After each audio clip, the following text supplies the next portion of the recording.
Di dalam sebuah ayat Quran, ketika Allah menceritakan keadaan orang-orang yang didatangi malaikat atau keadaan mereka yang telah dicabut nyawanya, mereka mengatakan, ya Rabbi, laula akhartani ila ajalin qarib fa asaddaq wa aku minas shalihin.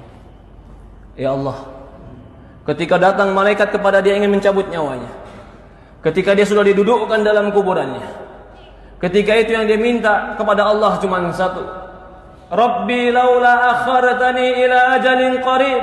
Ya Allah, kalau seandainya kau berikan aku kesempatan sedikit lagi, berikan aku kesempatan hidup sedikit lagi, fa asaddaqu wa aku minas shalihin, aku akan bersedekah dan aku akan menjadi orang soleh.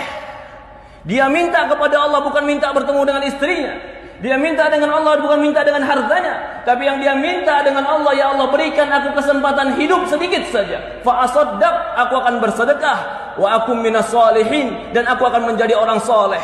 Yang mereka minta, mereka akan menjadi orang soleh. Yang mereka minta, ya Allah berikan aku waktu untuk taubat. Yang mereka minta, ya Allah berikan aku waktu untuk kembali kepadamu. Yang mereka minta, ya Allah berikan aku waktu untuk menjadi orang yang menegakkan sholat. Apa jawaban Allah? Kalla, tidak akan pernah.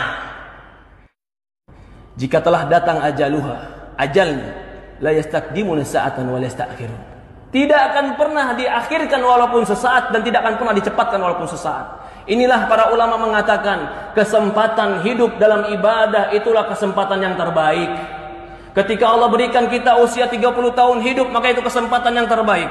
Ketika Allah berikan kita usia 40 tahun hidup, maka itu kesempatan yang sangat besar. Ketika Allah berikan kita kesempatan 50 tahun hidup, apakah tidak ada waktu kita untuk kembali kepada Allah Subhanahu wa taala? Ketika Allah berikan kepada kita kesempatan hidup, maka pergunakan kehidupan kita untuk kembali beramal soleh kepada Allah. Tidak ada yang kekal, tidak ada yang hebat. Sehebat apapun manusia akan dimakan oleh cacing. Tidak ada yang kekal di dunia ini kecuali kematian akan datang kepada kita. Kullu nafsin dha'iqatul maut. Semua jiwa pasti mati. Maka tidak ada yang pantas kita sombongkan, tidak yang pantas kita lupakan, kecuali kita membawakan perbekalan ketemu Allah Subhanahu wa taala. Fatazawwadu fa inna khaira zadi taqwa. Berbekallah, sebaik-baiknya bekal adalah ketakwaan. Perhatikan tadi ketika kita membaca dalam sebuah ayat Al-Quran, ketika didatangkan dia waltaqatis syaqqa bisyaq, ketika dicabut nyawanya, lalu apa yang terjadi? Betis dengan betisnya bertemu, semua badannya kram. Kenapa dia lakukan? Fala saddaqa wala shalla. Allah sebutkan sebabnya. Walakin kadzdzaba wa tawalla. Tidak sedekah, tidak membenarkan Quran, tidak membenarkan hadis, wala shalla, tidak mengerjakan salat. Walakin kadzdzaba wa tawalla, bahkan mendustakan cerita Allah, mendustakan cerita Rasul, wa tawalla, bahkan berpaling ketika diajak kepada Allah dan Rasulnya. Ya ibadallah, qu anfusakum wa ahlikum nara. Jaga diri kita dan keluarga kita dari api neraka.